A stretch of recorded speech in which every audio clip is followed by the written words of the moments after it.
Serie número 3, Mi Señor y yo, ministrada por el hermano Miguel Ma, parte 20.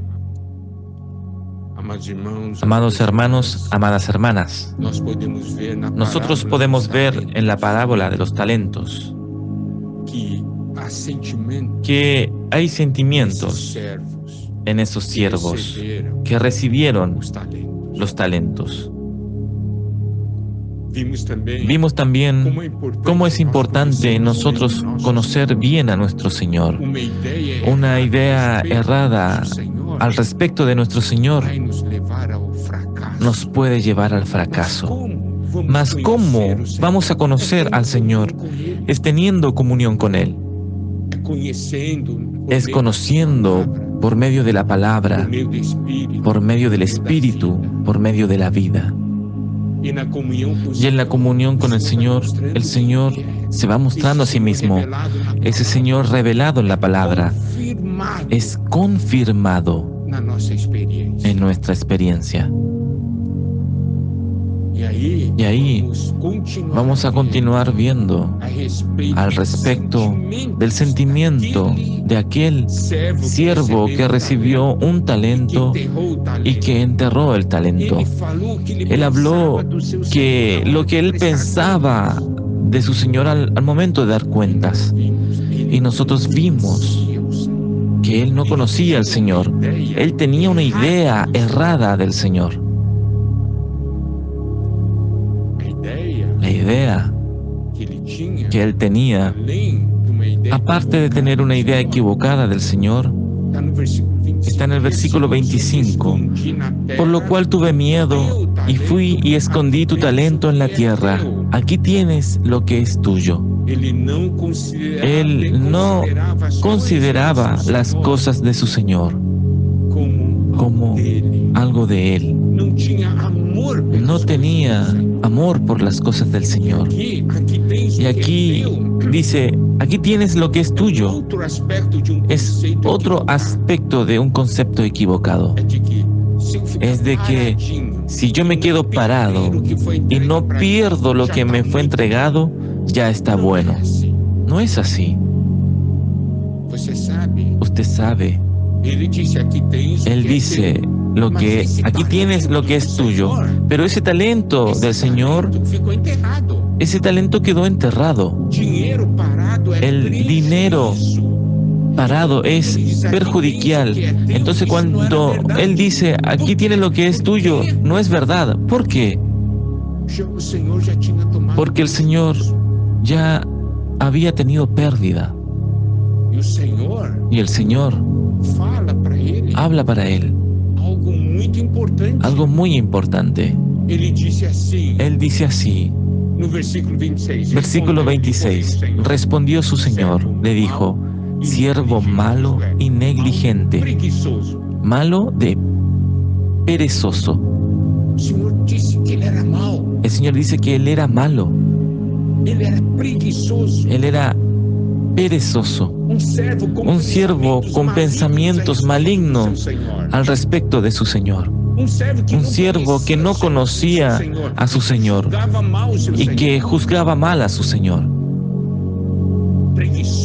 perezoso, lento. Y él dice, ¿sabías que ciego donde no sembré y que recojo donde no esparcí? Si usted dice que me conoce de esa forma, si realmente yo fuese así, ¿qué es lo que tú deberías hacer? ¿No deberías empeñarte mucho más? El Señor no admite que es así. Él está hablando, si yo realmente fuese así, ¿usted no debería aplicarse un poco más? Ahí en el versículo 17 dice, por tanto debías haber dado mi dinero a los banqueros, y al venir yo hubiera recibido lo que es mío con los intereses. Entonces el Señor dice, si usted cree que yo soy así, usted por lo menos hubiese hecho algo, haber puesto el dinero junto a los banqueros, y así el Señor hubiese tenido intereses ganados, pero ahora tiene pérdidas.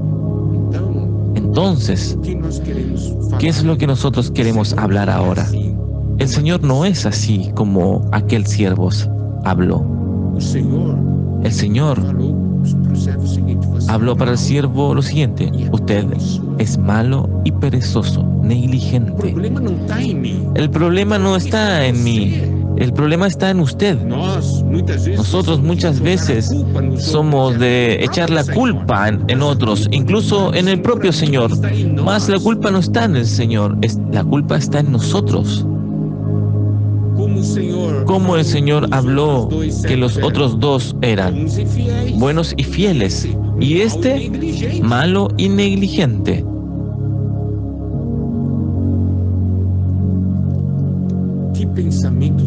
¿Qué pensamientos malos tenía ese siervo respecto a su Señor? El Señor dice: usted es malo, y usted es negligente, perezoso. ¿Sabe? La ley del pecado y la muerte nos torna así, perezosos. Tenemos lámparas, mas están apagadas. Tenemos talentos, mas no lo usamos. El Señor dice: usted puede entregar a los banqueros. ¿Qué es lo que el banquero hace? Él toma un poco de cada uno y junta un gran capital, invierte ese capital y paga los intereses a esos que estaban emprestando en el banco. Y esas cosas son pequeñas. Claro, hay muchas cosas pequeñas que tienen valores pequeños que no puedes hacer mucho, mas usted puede juntar los otros. Y eso es lo que el banco hace. Toma un poquito de cada uno y junta un gran capital. Lo invierten en pequeños negocios y después paga los intereses. Alabado sea el Señor, porque ahora estamos en la vida de la iglesia. Nosotros podemos juntar muchos hermanos y servir al Señor. Una vez pregunté a los hermanos: si tiene un siervo con 5 talentos y 5 siervos con un talento, ¿no es así? Nosotros tenemos el mismo capital, un siervo con 5 talentos y 5 siervos con un talento. Mas, ¿cuál de los dos produce más?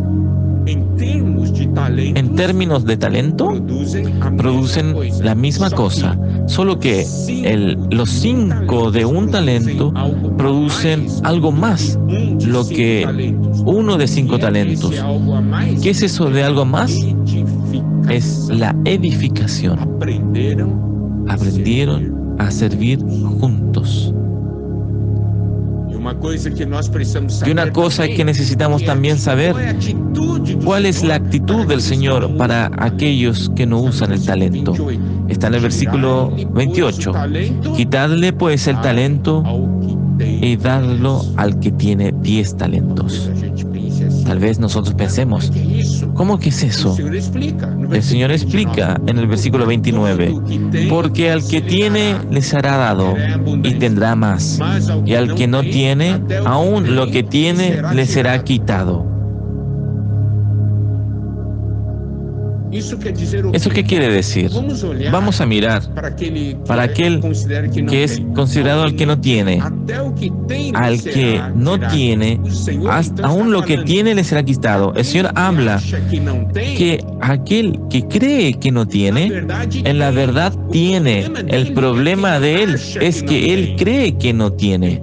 Entonces, el Señor dice así: yo voy a sacar para probar que usted tiene. ¿No es así? Porque nuestra pregunta es: ¿tiene o no tiene al final del cuenta? Sí, sí tiene, porque el Señor da a todos. El Señor nunca va a exigir algo que no ha dado. Entonces, ¿cuál es el castigo de ese siervo? Él perdió lo que tenía. Después fue lanzado a las tinieblas de afuera, al lloro y al crujir de dientes. Pérdida y sufrimiento. El Señor tira de aquel que no está usando y da al que está usando. Y nosotros sabemos de una cosa: cuando el Señor nos da los dones, cuanto más nosotros practicamos y ejercitamos, más esos dones se desenvuelven. ¿Eso es qué? Es la ganancia. Mas si nosotros no usamos los dones, nosotros vamos perdiendo los dones que nosotros tenemos. Por ejemplo, si usted queda un mes en la cama sin moverse, cuando usted se recupera, usted tiene que hacer fisioterapia y ejercicio, porque muchos de sus miembros perdieron el don. Amados hermanos y amadas hermanas, ¿qué es lo que nosotros necesitamos aprender con esto? Es conocer a nuestro Señor. Si nosotros conocemos al Señor, nosotros amaremos a ese Señor. Siempre serviremos con alegría. Y el resultado vendrá. ¿Por qué? Porque todo lo que Dios quiere en su corazón para nosotros, sus siervos, es colocarnos sobre mucho y entrar en el gozo de Él. Y eso es para usted y para mí. Que el Señor nos bendiga.